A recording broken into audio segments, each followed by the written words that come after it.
adik yang berada di rumah. Kembali lagi kita dalam pembelajaran daring, yaitu melanjutkan teori pada minggu lalu tentang tahapan-tahapan prototyping dan kelebihannya. Sebelum kita memulai pelajaran pada pagi hari ini, marilah kita berdoa menurut agama dan kepercayaan kita masing-masing. Berdoa mulai. Berdoa selesai.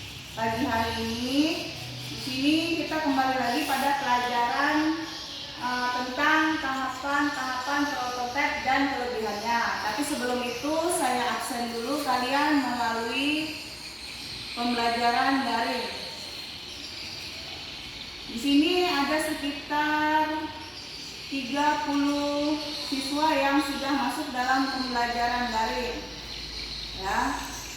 Sebelum kita memulai pelajaran pada pagi hari ini, saya ingin menanyakan kabar kalian terlebih dahulu. Apakah semuanya sehat dan bisa mengikuti pelajaran pada pagi hari ini?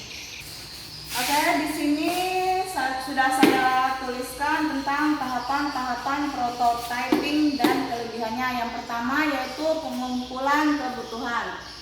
Pengumpulan kebutuhan bisa dijelaskan di sini adalah pelanggan yang pengembang bersama-sama mendefinisikan format seluruh perangkat lunak, mendefinisikan semua kebutuhan dan garis besar sistem yang akan dibuat. Oke, kemudian yang kedua ada membangun prototyping, kemudian yang ketiga evaluasi prototyping, yang keempat mengkodekan sistem, uji sistem, dan yang keenam evaluasi sistem, dan yang ketujuh menggunakan sistem. Oke, tentang yang pertama tadi kan pengumpulan kebutuhan sudah saya jelaskan. Kemudian ada yang kedua yaitu membangun prototyping. Membangun prototyping yaitu membangun prototyping dengan membuat perencanaan sementara yang berfokus pada penyajian kepada pelanggan, misalnya dengan membuat input dan format output. Kemudian yang ketiga ada evaluasi prototyping, yaitu evaluasi ini dilakukan oleh pelanggan apakah prototyping yang sudah dibangun sudah sesuai dengan keinginan pelanggan. Jika sudah sesuai, maka langkah keempat akan diambil. Kemudian yang keempat, mengkodekan sistem. Mengkodekan sistem dalam tahapan ini prototyping yang sudah disepakati diterjemahkan ke dalam bahasa pemrograman yang sesuai. Kemudian yang kelima yaitu menguji sistem. Setelah sistem yang sudah menjadi suatu perangkat lunak yang siap dipakai harus dites terlebih dahulu sebelum digunakan. Pengujian ini dilakukan dengan whiteboard, blackboard, basis pad, kemudian arsitektur dan lain-lain. Yang keenam, evaluasi sistem. Evaluasi sistem yaitu pelanggan menggunakan apakah sistem yang digunakan jadi sudah sesuai dengan yang diharapkan. Jika ya, langkah 7 dilakukan.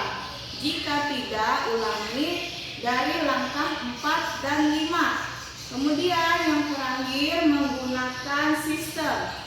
Perangkat lunak yang diuji dan diterima siap untuk digunakan. Oke, saya akan menjelaskan tahapan prototipe yaitu tentang kelebihannya. Kelebihannya di sini ada 1, 2, 3, 4, 5, 6, 7. Yang pertama, adanya komunikasi yang baik antara pengembangan dan pelanggan. Yang kedua, pengembangan dapat bekerja lebih baik dalam menentukan kebutuhan pelanggan. Yang ketiga, pelanggan berperan aktif dalam pengembangan sistem. Yang berikutnya lebih menghemat waktu dalam pengembangan sistem. Kemudian, penerapan menjadi lebih mudah karena pemakai mengetahui apa yang diharapkannya. Selanjutnya yaitu membuat klien mendapat gambaran awal dari prototipe, dan yang terakhir yaitu membantu mendapatkan kebutuhan detail lebih baik. Dari sini apakah ada yang ditanyakan jika kalian kurang mengerti?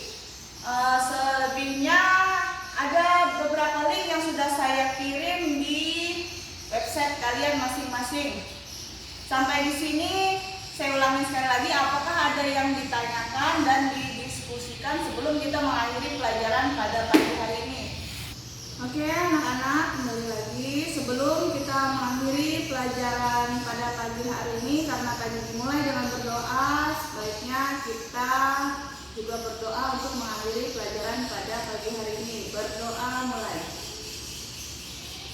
Berdoa selesai. Assalamualaikum warahmatullahi wabarakatuh.